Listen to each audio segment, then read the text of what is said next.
Hey everybody, and welcome back to Week 9 of the North American LCS, and we are joined by Voyboy from Team Curse, the top laner there. Congratulations on your win. Thank you. So, first things first, you gave your teammate a pentakill. Walk me through how one secures a pentakill for a teammate.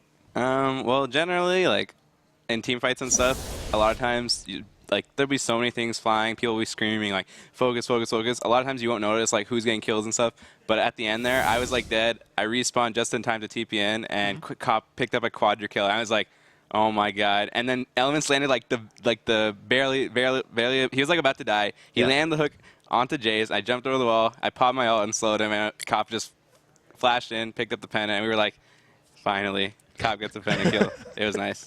And I saw at the end there, actually, Saint turned for an auto attack. Like, as he was going down. Was Saint trying to steal that, or was he a team player? I think so. I think he was trying to take a little of the spotlight, but we had Cops back. All right. Everyone else was ready for that one.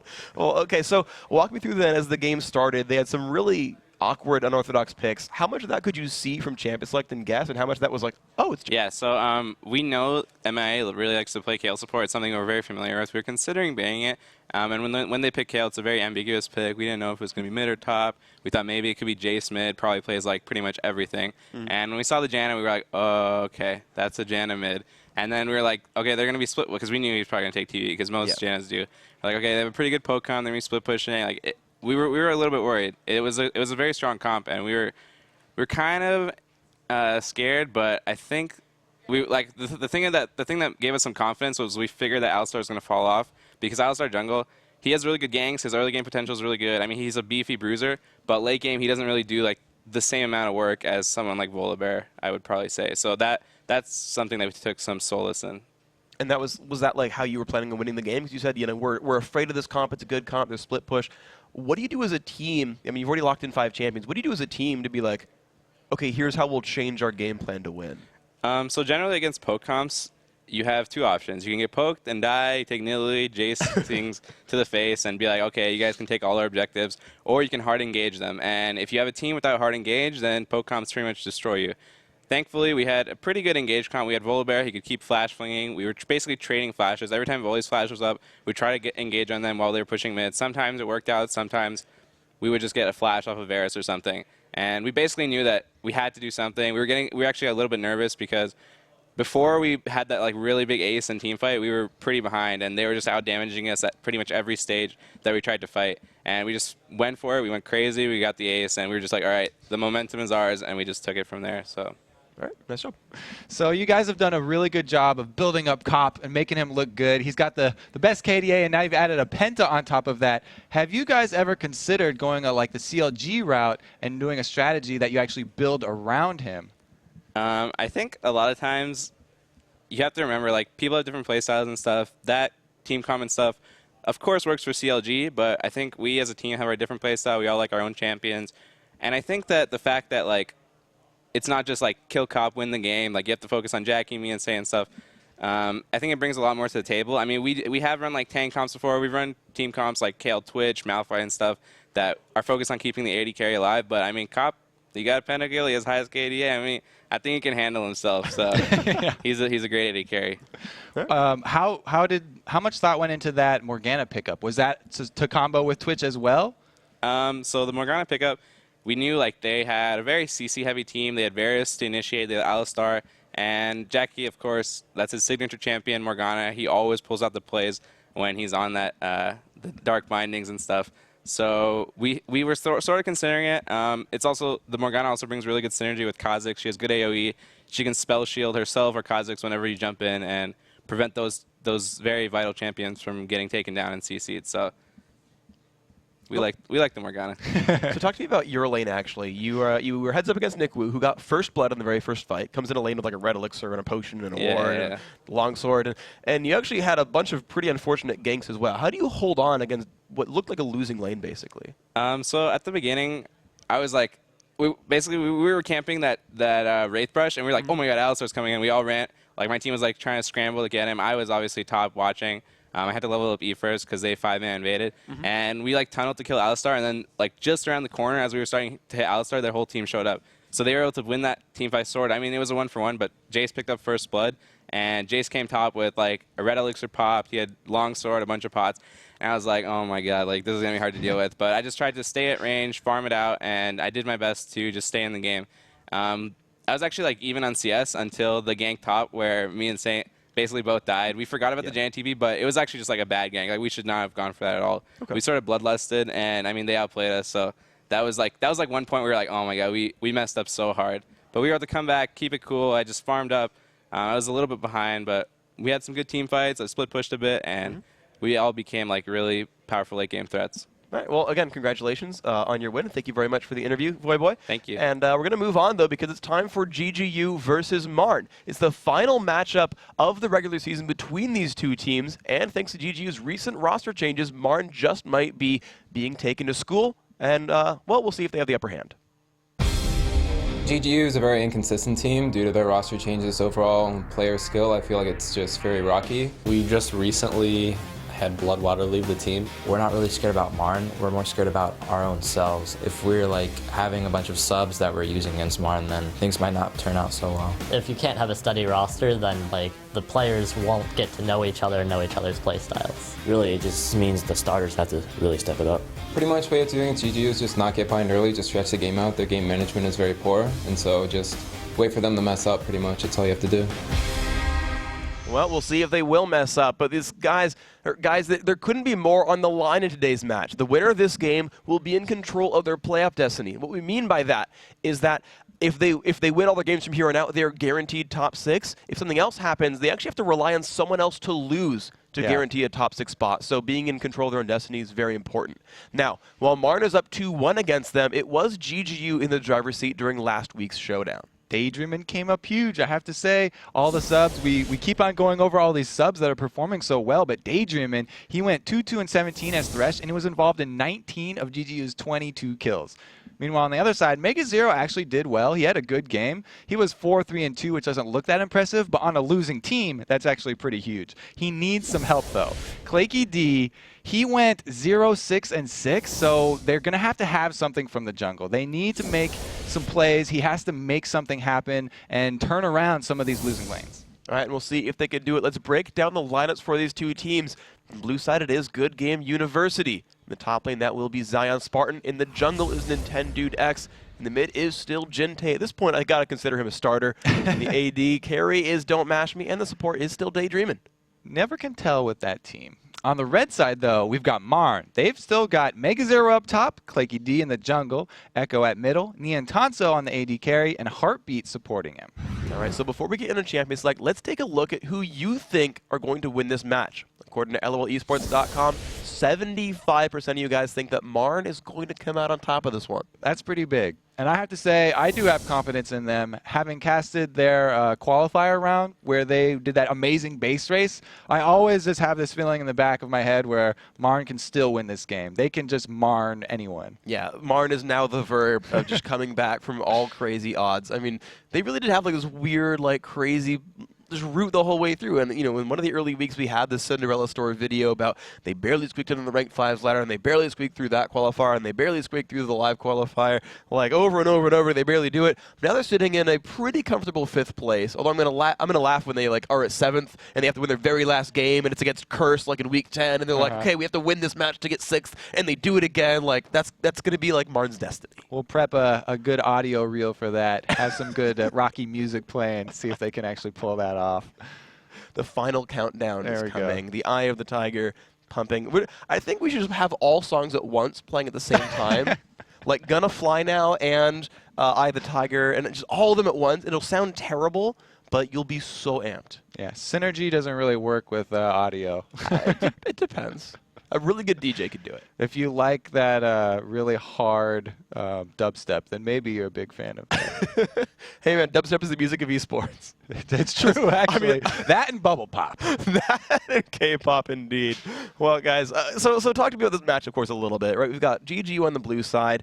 You know, Zion Spartan is actually regarded as a really good top laner. Some people argue him as kind of the best player on his team, and he's up against Mega Zero, who kind of had that same moniker for a while with this team as well. Yeah, both of those guys love the one-on-one matchups. They always feel like they can outplay their opponent. So they're going to be aggressive. They want to get that advantage, and they want to show that they're the best. And they want to stand over your dead body and look at you and laugh because they want all the glory. That's that type of top laner. It's really, like Jat said, Mega Zero is a younger yet older Voyboy because he plays like Voyboy used to play. Yeah. And I really like that analogy. I think that was pretty fitting, actually, for both of these guys. But in this matchup, I always look at the junglers. Nintendo comes out with these Leona jungles, the Elise jungle. Elise jungle pretty popular. Yeah, now. I was going to say, you can't really go like Elise jungle. At the time, not too many people were using fair. it, but it is beastly. And so he's actually put Leona on the wayside there, along with his Trundle on the shelf, and gone with a little bit stronger, I guess we'll say, junglers, more popular junglers. And meanwhile, like I said, Claykey really has to make something happen for Marm in these games. I mean, he cannot go 0-6-6 again and expect them to win. He's going to have to. I mean, he's been using that Nasus and sort of conforming to the Diamond Prox jungle strategy where he goes with that and the Volibear, which is pretty good because those are tanks and those are fairly simple to execute, the strategies on those champions. You build very tanky, you build those AoE defensive items, and you help your team win. You wither the AD carry on your opponent's team. And they're having a little trouble getting into the champion selects. We actually hosted a blind pick on accident, and so we we actually saw Echo instalock Teemo. If you guys caught that, by the way, I did. I only saw one blind pick, and it was instalock Teemo from Echo. So mad hearts to Echo for picking the best champion in the game. But we have rehosted in the tournament draft this time. And looks like we got Kobe and myself spectating back in. So champ select in like 12 seconds. I lied, champ selected now. I was off by 12 seconds, but it's okay. We're in. Did you lie to me? Not to you, to everyone else. You I'd never lie to. Okay. All you viewers, Gonna have to say we might have to Malphite and Jace, two bans. The Malphite banned against Mega Zero is interesting that they would ban that over banning his Renekton because usually he would play a Malphite when his Renekton is banned.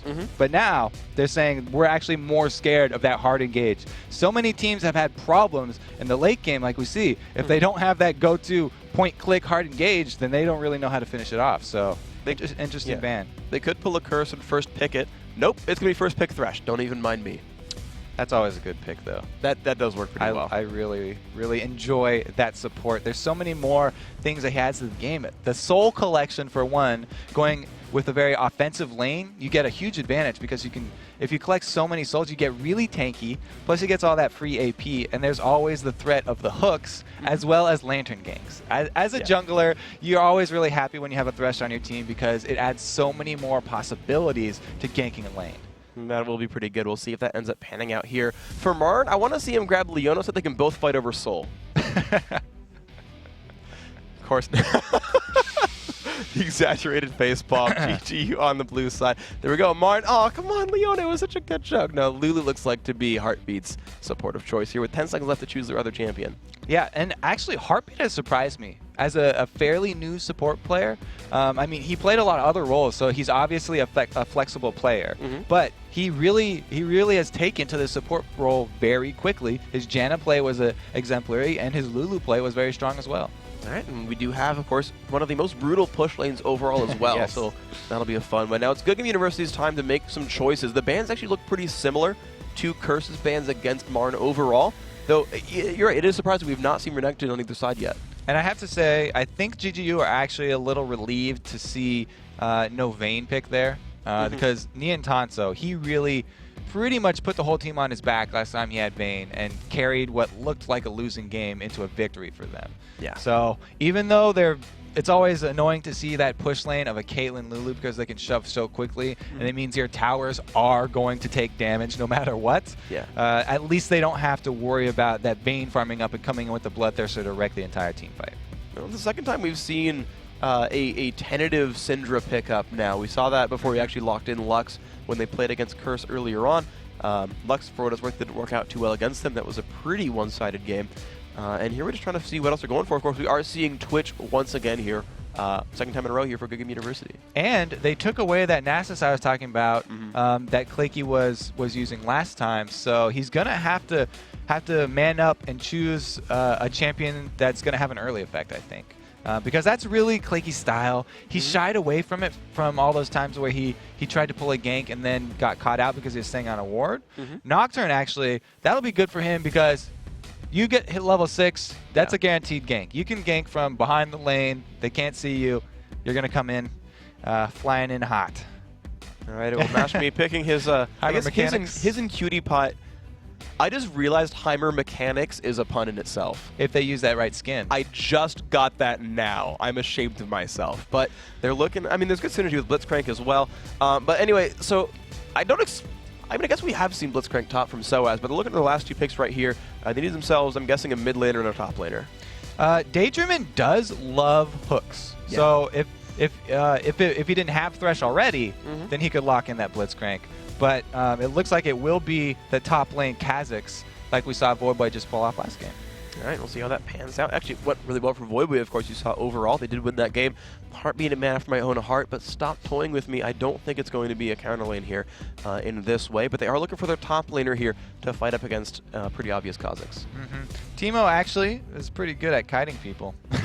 I'm sure you could go on for days about the pros of picking Teemo. Yeah. But now they're hovering over Ribbon, which Mega Zero also known for. Yeah. He's right up there with the Renekton for Mega Zero. It's a very aggressive toe-to-toe AD brawler champion. I mean, and they've got basically Irelia and Akali, the other two champions that I kind of think of most when I think Mega Zero. It's still that Riven, but judging by Martin's pick habits, they click one, then wait 30 seconds, then lock in something else. So it's interesting also, we have the Karthus on Marn. The Karthus and the Nocturne combo is something that TSM just brought back last week, and it was really effective. Yeah, it was. But they also had the Shen to go on top of it. So they had an even better combo where Shen would ult on top of Nocturne and come in with 2 people with the ultimate. The thing here is there's a reset on GGU. So if Karthus goes with the strategy of getting into the middle of the team, dying so he can get his AoE off, that's going to be a reset for Zion Spartan. And Zion Spartan will be actually pretty happy to take that because then he can actually chain and continue his leap. So we'll have to see how they actually play that. I don't know if Echo will want to go that kind of suicide mode with Karthus and get right in the middle. He might want to stall off that first death for a little while, or else GGU can get reset. You know what's interesting about GGU's lineup as well is every single one of them, aside from like Twitch, has a way of like pushing Karthus back and saying, don't get into our team. Yeah, Lux can just kill you before you even get close. Like Lux is just like, oh, I think I see a champion. That one's dead. Maybe I'll shine a light on him to see him better. Oh, I'm sorry. Yep. And he gets that was a fried little off. too much. The Twitch too. We just saw the late game power of that Twitch. Cop, once he got that Infinity Edge, Phantom Dancer, Last Whisper combo, there's nothing he can do from the back line. They weren't able to get onto him because Jackie did such a good job of zoning. And so you always have to have that in the back of your mind. Where's this Twitch and how can we get to him to shut him down? Because we cannot let him freely fire from the back lines. Well, we are getting ourselves, of course, into this game. Once again, these guys are kind of on the cusp. There we go, of 5th through 8th right here. These guys just very, very close in the standings overall. These games mean so much for these guys overall. I mean, you heard actually the interview with Link from CLG saying, yeah, we just want to make sure we're like somewhere between 3 and 6. We don't really care where. We're just trying to make sure we're in shape for the playoffs.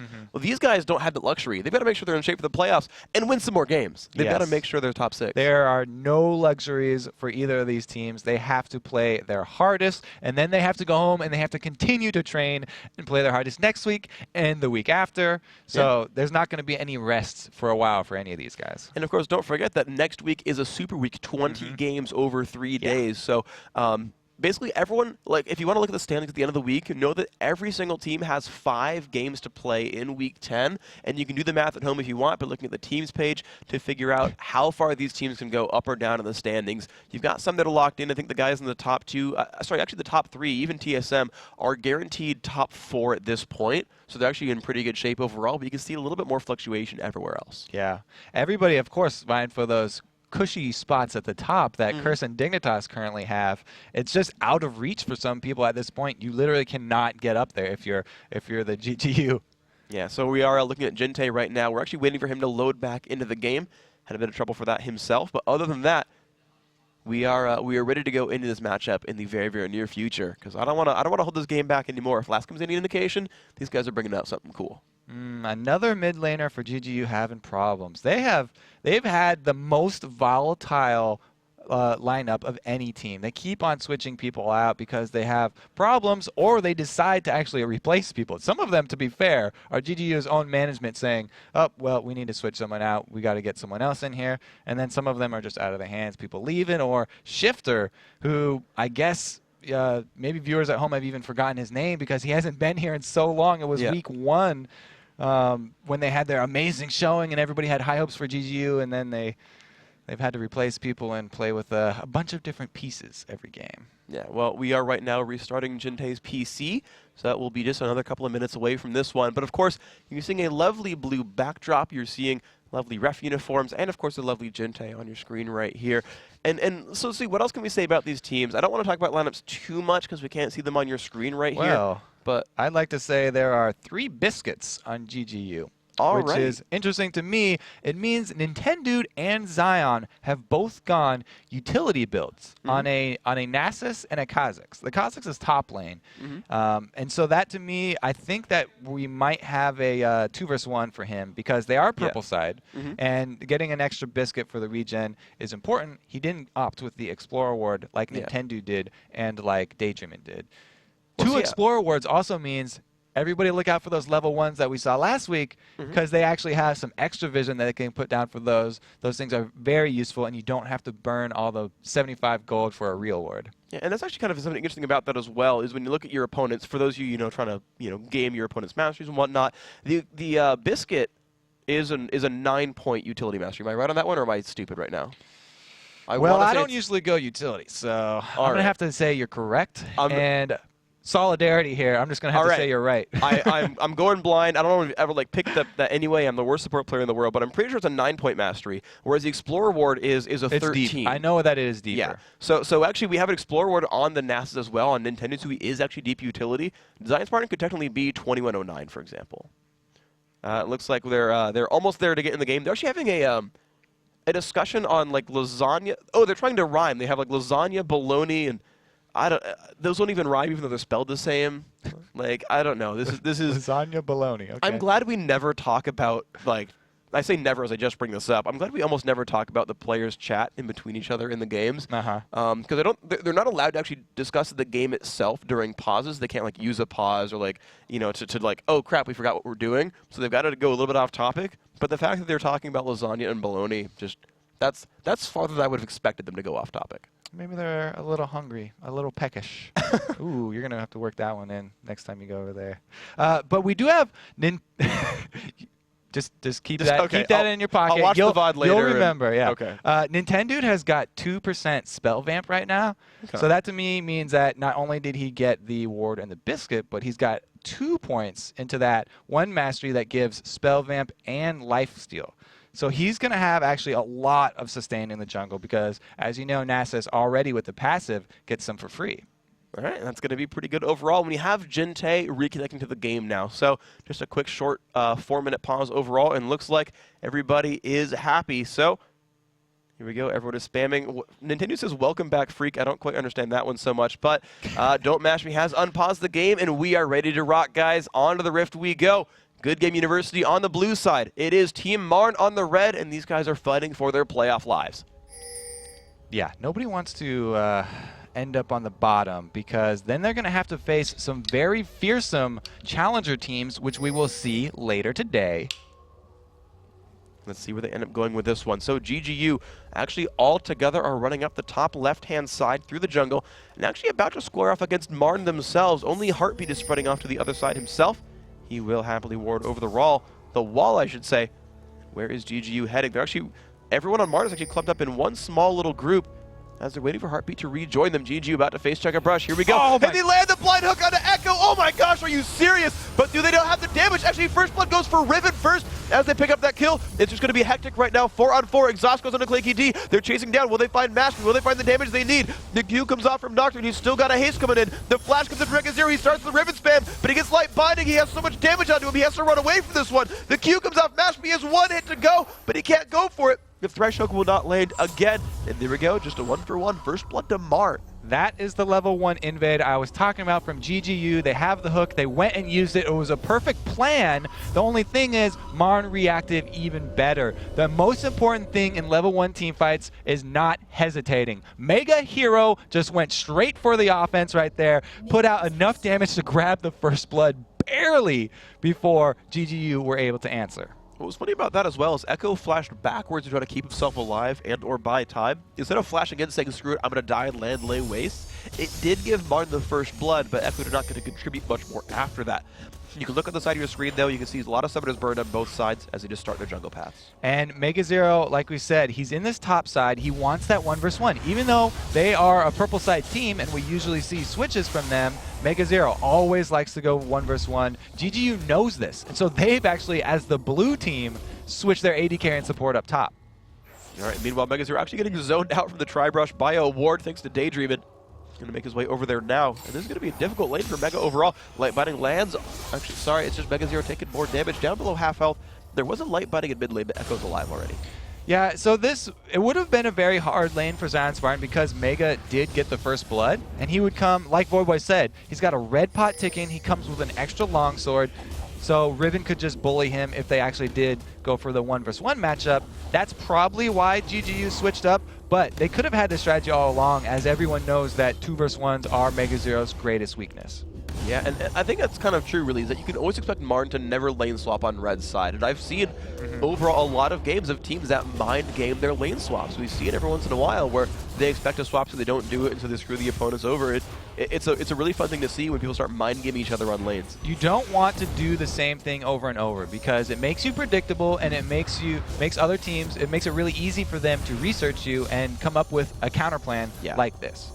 All right, well, let's see what ends up happening here. We've got pretty equal matchups so far, I should say. So we look at the AD carries, 18-17, 18-18 now. Mid lane, 14-14.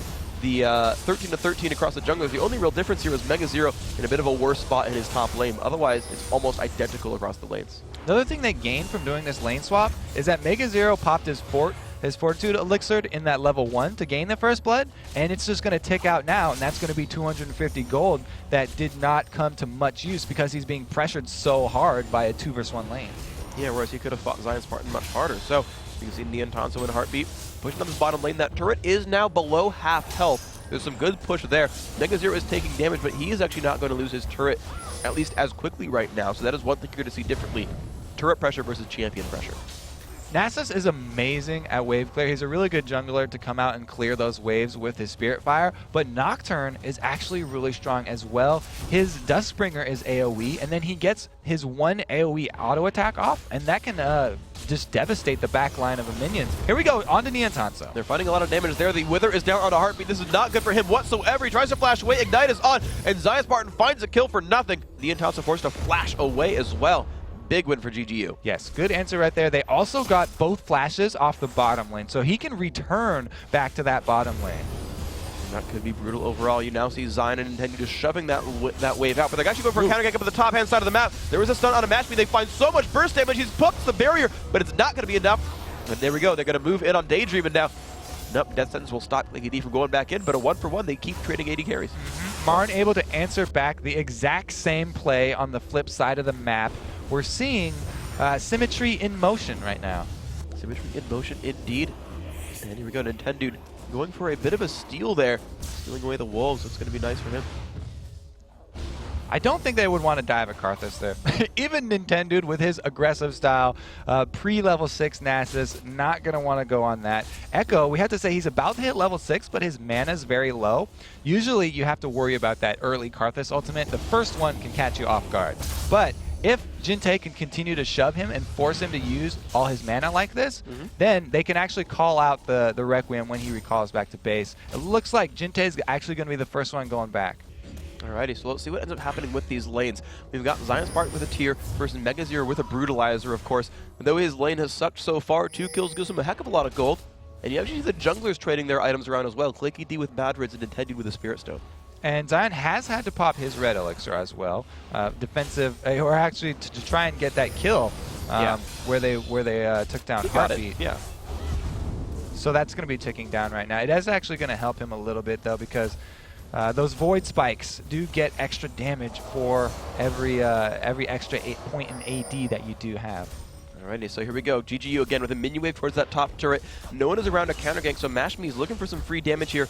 Mega Zero is level 5. We'll see if he can stop this minion wave much. He does go for some pressure. He actually does chunk down that minion wave quite nicely. So he's wave clearing pretty well, keeping his turret alive. Of course, Zion Spartan with his W evolve is doing the exact same thing, but his turret is very, very low. And we see Claky, he hit level 6, he's immediately going for a gank. I like that. You want to use your paranoia whenever it's up. He wants to go with Mega Zero too, and it's going to be a 3 versus 2. And the Karthus ult goes off. Where's the damage going to be? Daydream puts the shield down. Where's it all going to go? Don't Mash Me is stealth right now, but they find him anyway. It looks like that is timed out by this point. The blue turret goes down to the bottom lane. They do find the kill onto the Twitch. They've squelched the rat, and Marn will walk away with, I guess, kind of a 2.5 versus 3 with a win. Yeah, there's the 3 versus 2, but that Karthus ulti I was talking about coming in at the perfect time. He had already gone back to buy. He also got mana. Now Jinte dodging some Skittles on his own, and Zion Spartan actually going to have to go back from this bottom turret. Heartbeat and Niantanso going to continue to push. And Karthus actually bullying his lane, surprisingly enough. Landed a wall of pain, landed a lot of damage in that Lux overall,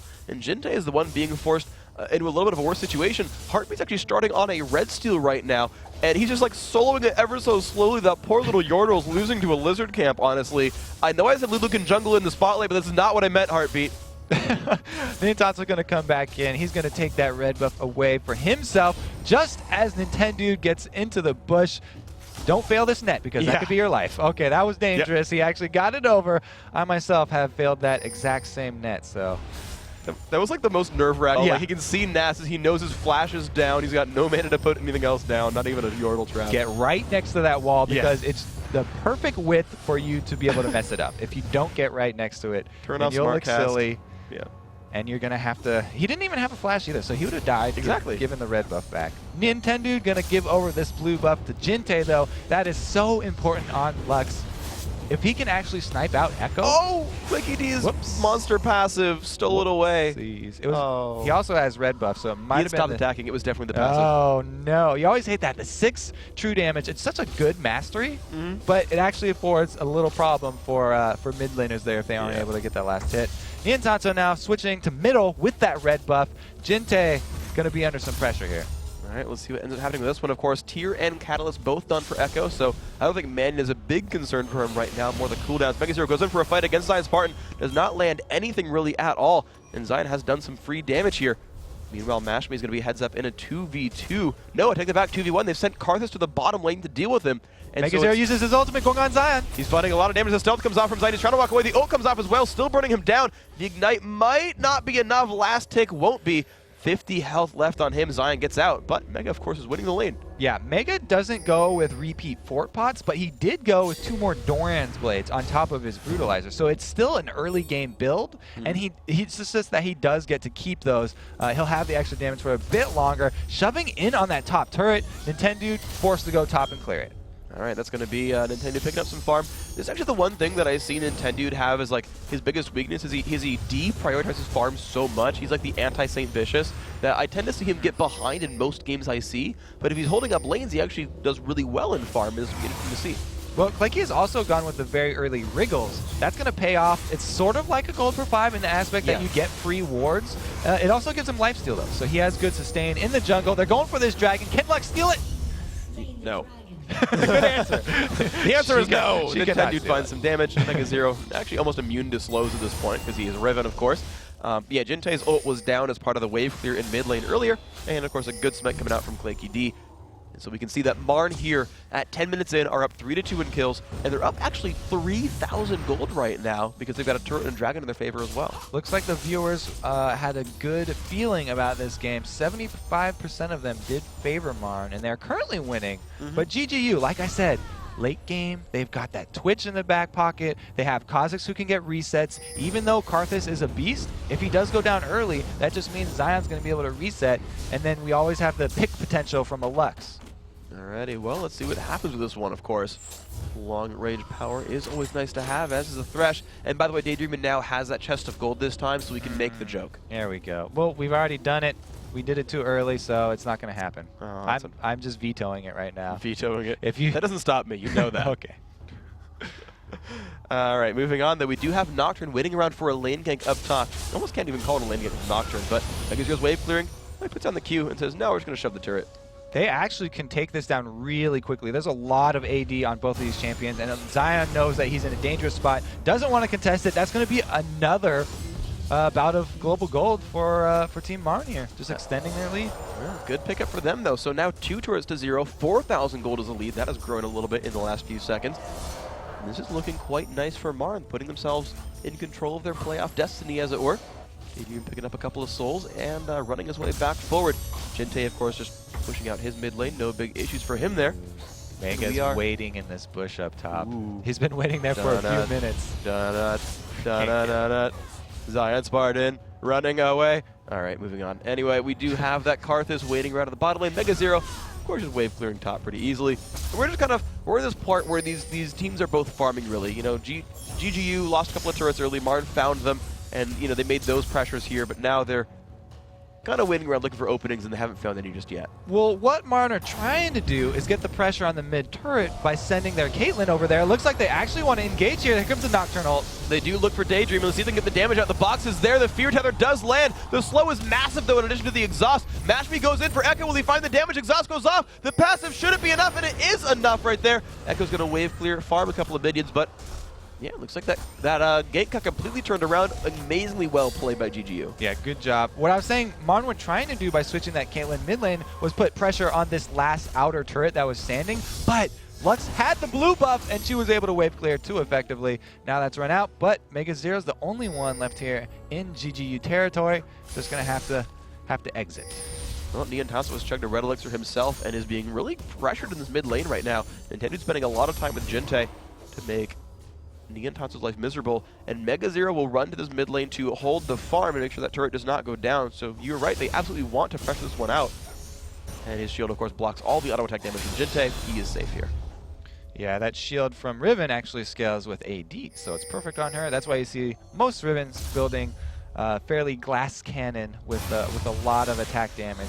They can actually scale up that shield very effectively, and he's actually maxing the shield second. Usually we'll see a lot of people go full offense in solo queue when you max the broken wings and the key burst, but he's gone with that Valor for his second option to max, so his shield even bigger than normal. All right, well, the red buff, we'll see if Clinkity can steal it this time around. Nope, Niantasso says, I've learned my lesson, and bursts it out with the Q. So a fairly early red buff going to the AD carry. I don't normally see it by like 13.5 minutes, so we'll see if Niantasso can do something with this.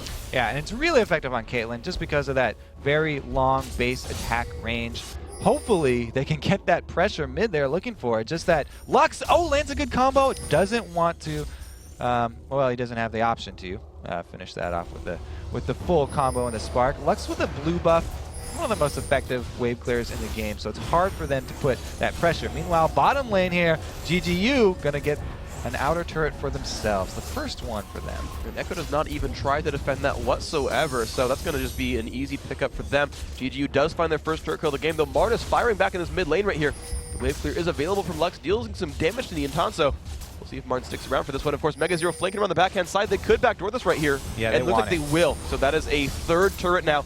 And the hardest turret of the game, really, to get that frontal middle turret has been taken out by Marn. Yeah, that is huge for them. The Dragon is going to come up in another minute, so we'll probably see them buy a couple pinks pretty soon here and try and get the vision control around that. Because GGU are sort of contained now that all of their outer turrets are gone, it's very dangerous for them to extend in those lanes without putting up extra wards of their own. All right, so let's see what ends up happening with that. And if they can get the vision they need to move on forward. Zion Spartan is up here in the top half. He's going to wave clear out right here. And once again, we're seeing these teams square off pretty equally. A 4,000 gold lead does give Martin the edge right here, just because they're up in dragons and turrets, and maybe a little bit of farm. But as far as kills are concerned, they are both 3 and 3, so pretty close match as far as that's concerned.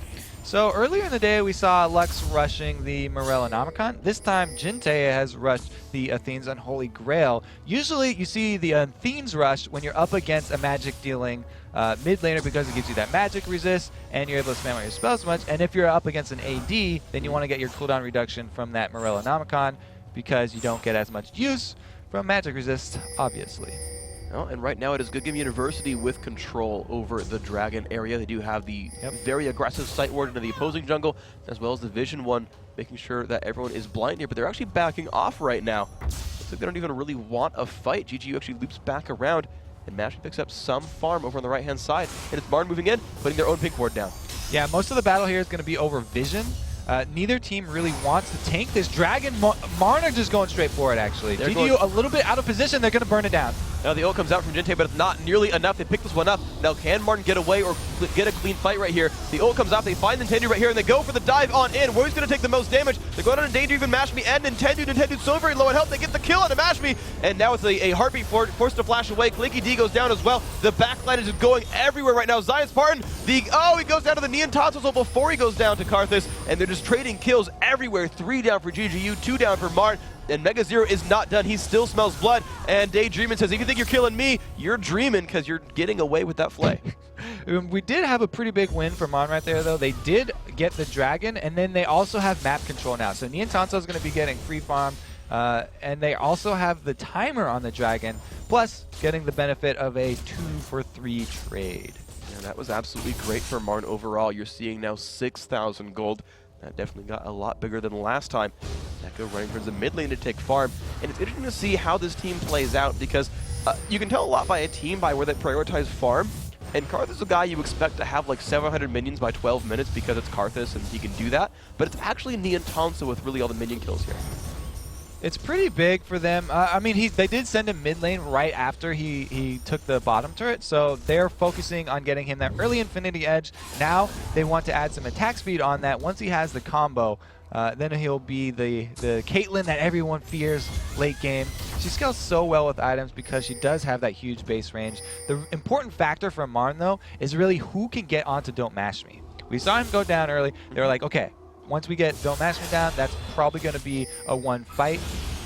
The thing is, it's going to get harder and harder for them to actually get on him. Clayky D, if it's only Clayky using his ultimate to get onto Don't Mash Me, it'll be kind of difficult because the only damage that can actually get past him will also be Echo's ulti. What the key is going to be is Mega Zero. Where can Mega Zero get in this fight? If GGU are able to shut down Mega and keep him off of Don't Mash Me, then they can actually turn it around and have a completely different outcome to the team fight. And let's see what ends up happening with that one. We're seeing now Good Game University regrouping toward that mid lane as Zion Spartan was pushing on the right-hand side. Nope, GGU are actually going to recall back from the mid lane. A lot of aggressive wards actually are here for Marn, and they've got control possibly over this blue buff. They're going to go for it, but Nintendo is nearby. Looks like Don't Mash Me going to solo the red at the same time, too. And Mega Zero, if he tries to finish this off, Nintendo can just smite it. Because the smite is up right now, there's really not a lot of hope for Mega stealing this. Most top laners can out-smite a jungler because they don't actually have smite, so... He's going in with his ulti? Excuse me? Yeah. It's a... Wow. Yes, he really is. He's got the ward because they know it's going to be Lux looking for it. You just said no top laner can outsmite a jungler? You can't outsmite it, but you can out-wind slash. There you go. Don't even front. Oh, Mega Zero with the wind slash indeed. That was legit. Did you say wind slash? I did. That was lovely. Thank you. Why did I say that? One You're welcome. You. Whatever. Moving on. Good Game University in the mid lane. Nintendo goes for that one. And by the way, Nintendo didn't smite because he did it from Fog of War. Ho, ho, ho. I'm telling you other reasons why I am right at all times. Moving on. Mashmi is farming in the bottom lane. Yes, he is. That Twitch is trying to scale throughout this game. Both he and the opposing AD carry do have Infinity Edges. Clayky D just picks up his own red buff here. He's not giving that one away right now. Apparently he thought they might get stolen. Who knows? And Echo is just farming. He is Karthus and he is in the mid lane. All right, so we have Heartbeat and Daydreamin fighting over Vision right now. You can see both of them with wards on each other's side. The Oracles, though, definitely going to give him the upper hand. You always have to watch out for the hooks. When you have an Oracle, though, they can use wards to bait. A lot of teams very adept at using that. Daydreamin, though, it's just really going to depend on the vision from Marn. If they're able to see Daydreamin, there's no chance of him landing one of those. Okay, let's see where they can go right here. It is MRN trying to turn the screws a little bit. They're pushing down in this mid lane right here. GGU trying to wave clear some, but overall, MRN this looks a little bit like Complexity versus Curse from last time, where they're pushing in, they're trying to strangle down, looking for turret pressure, but they're not quite finding the openings they need. We'll see if MRN can find something different here in this game. GGU actually pushing out of their base. MRN has kind of got a semicircle surround on them. We'll see the team fight might start soon. So they have a pretty good gold lead from MRN, and they have Karthus, so they're feeling pretty stable with their end game. The thing is, we do have to worry about picks. GGU definitely have the advantage in picks. If they're able to catch somebody with a Lux binding, they also have the hooks, and there we go with the hard engage from Claky D. They find the fear on the Jinte. He's trying to run away, turns back into the team a little bit, but look at the burst coming out, or not even burst, but just the damage output from Mashmi. He finds one, Luxwell comes by as well. Here comes Karthus. Will he kill everything off? Nintendo actually cleanses away the burn damage, but they find a 1-for-1. They do kill the bug quite back out. Nintendo just barely survives with 300 health from the Caitlyn ultimate. They traded 1-for-1, but MRN does not have very much health left. Mashmi is actually stealth. He looks for Claky D. He finds Claky D. He actually gets it. Oh, he spell shielded the expunge, and now the flash from Heartbeat. Mega Zero looks for it as well. They do not quite find Daydream and says, Lantern pull, Mashmi is safe. Oh, please, please, somebody do a slow-mo of that Lantern grab. I could just see Don't Mash Me reaching out with his fingertips, barely touches the Lantern before Mega Zero is able to chop him in half. It's like the ending of a basketball movie where he's like going for the dunk, like there's 7 guys around him, even though it's a 5-on-5 sport, and just like rolls around the ring for like 30 seconds. Everyone looks up, like shocked expressions everywhere around the world, and then he goes through. The only way that would have been better is if it was between Zion and Nintendo, and they could play that YouTube clip over again. Oh my God. Here we go, though. Daydream, and he's got a pink eye over his head. Maybe you should get that checked out. Mega Zero and Claky D running around. Of course, Dragon is back up. Vision Ward is there, and Claky D will be able to sweep that one. So many wards from MRN here, all clumped up at that last team fight, but now the important part is Dragon. The Lux Laser available once again. We'll see if Jinte has better luck this time. It's a very powerful tool for stealing away that Dragon, because the full combo will do more damage than a Smite will. Well, GGU is shoving out this mid lane. Mashmi doesn't even have to leave. He can just take a free turret overall, and it's MRN who has to react to him right now, and we'll see what they do for this one. It's going to be them saying, yes, we'll trade mid turret for Dragon right now. They've got a 5-on-4 right now. Mashmi, he's coming across. Dragon is done. Here comes Nintendo. He gets a slow off of a Claky D, and he comes back with a Lantern. So they don't even try and go for the steal there. They want to save Jinte's combo if a team fight broke out, because the rest of MRN weren't clumped up around Dragon, and they wouldn't have taken a lot of damage from it. They actually just end up trading your mid turret for your Dragon. Okay, we'll see if that ends up being the right choice overall. Certainly, it's worth a little bit more gold getting that Dragon right there. And you can see now 36.9 to 30.5, so still this 6,500 gold lead is sitting here for MRN. Hasn't budged a whole heck of a lot, but despite that gold lead, they're only up 1 kill. So as far as fights are concerned, GGU have kept up despite a gold deficit the entire game. Yeah, they have a really good composition. It's just that they're behind so far in gold.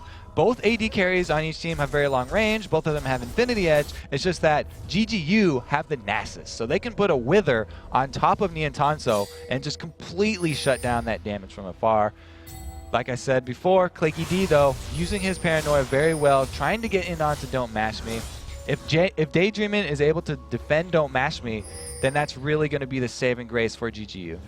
We'll see what happens. Daydreamin does have an Oracle. He's going to sweep out the Baron Pit once again. That, of course, is a major objective here as we are 25 minutes into this game. Well, 24 and a half. Close enough. Mega Zero just shoving out and just wave clearing this top lane right there. Echo once again grabbing blue buff. He's had those, aside from the one steal, for most of the game, really. Jinte, of course, doing the same. Looks like there's no Mega Zero around to steal this one away. No, maybe it's Nintendo's turn to have his passive trigger. Nope. That's going to go to Jinte just fine. And we can see the teams once again trying to square off on the map. No big Dragon steals have happened. No big, major moves have really happened in this game so far. They're steadily pushing on both sides. So now that we do have a blue buff on the Lux, we'll definitely be looking out for any stray light bindings landing, because if he's able to get one of those onto either Niantanso or Heartbeat, even Claky D would actually, or even Mega Zero would actually be pretty beneficial to land on, because if they're able to chunk down Mega Zero before the team fight starts, then he's gonna have to think twice about getting right into the middle. They only have a Lulu ultimate really and a Lulu shield to let him stay in the middle of things. Okay, let's see what ends up happening with that. See Mega Zero lurking around. Of course, he's basically on top of the ward right there. Marn are fully spotted as they move around this barren area. The Oracles is there on Heartbeat. Looks like he will not get hooked just yet. He's actually... Ooh, that was close. He actually ran away blind. He killed the ward just in time, so he was safe there overall. And we can see here that... all right. Yeah, that's an interesting up on the coach. Baron. Okay, here we go. So Baron taking a whole bunch of damage. There it is. Martin starting this one out, but the rest of the team is coming in from behind, trying to stop them out. Will they stop them in time? It's still lower and lower in health. Here comes the battle. They find Daydream. The box is off. It's Heartbeat looking for some damage as he gets kind of shut out right there. Daydream is trying to run away. Both supports are dead, but here comes Zion Spartan. Will he find enough kills? Hopping around, hopping around. A whole bunch of people are dead. Double kill coming out there as well for Jinte, and everyone is just barely surviving through the car. There's an ace, a full ace for GGU. GGU went in at the perfect time right there. I have to give credit to Daydreamin'. He went right in there. The Baron was so close to being burned down. Karthus does ridiculous single target damage. Marn definitely paid for that decision. They were all grouped up in the Baron pit. That allowed GGU to really shine with that team comp.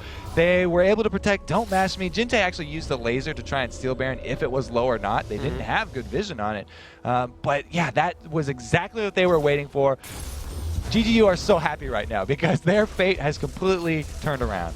Okay, let's see now what happens in this game, because suddenly, though they're down 2,000 gold, you're absolutely right. Their fate has turned around. It's twisted on itself, and they're looking really strong right here. Zion Spartan, once again, just wave clearing. We're seeing these top laner Kazakhs just run to the side lanes and take that free farm and scale throughout that game. You see his build at the bottom of your screen. Manamune, almost into Muramon at this point. Last Whisper there, starting on a Bloodthirster as well. He's getting scary, and you've seen him be scary time and time again in these fights. But to me, the man of the match right now has got to be Jinte and Lux. 3-0 and 5. He's holding up well, and he's making things happen in these fights. Yeah, after that team fight, he's able to complete a death cap. So that really makes any snare that he grabs a really, really, really scary. Lulu might even be forced to ultimate if Niantanso does get caught by a light binding, because he could 100% to zero him right now. Their fate, like we just said, oh my goodness, they're going to shove down this middle. Don't Mash Me also has his combo now, the Infinity Edge Phantom Dancer, so their power just went through the roof. They're feeling much, much better right now, and that 25% to 75% here, not looking quite so good.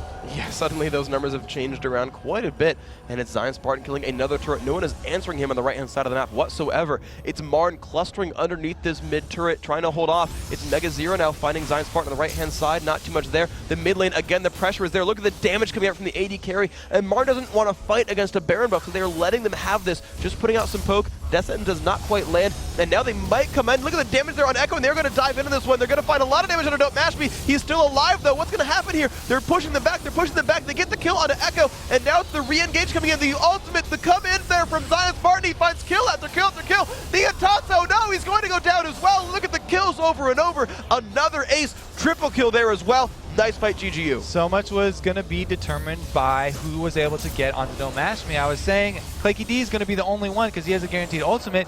No one was able to follow up Claky. He was way far ahead of the rest of his team, and you can see Mega Zero not able to get to Don't Mash Me means Don't Mash Me wasn't even scared. Plenty of shields on their team. They're running all the way down the middle with this at the Nexus turrets. And there's still 8 seconds left on the revive. This is almost identical to Curse's win right here, and they are just shoving down this turret. Dragon is up, but it doesn't matter. The second turret goes down. The Nexus is going to be falling. I don't see GGU losing this push right here. Heartbeat comes in, but who's going to really care about this one? GGU are going to find a win in this game. Zion KDA right there, just being saved. Nice fiery exit that they see on the screen. They're not, you know, they're pretty happy. It doesn't look like they're too exciting. I thought that was very explosive turnaround.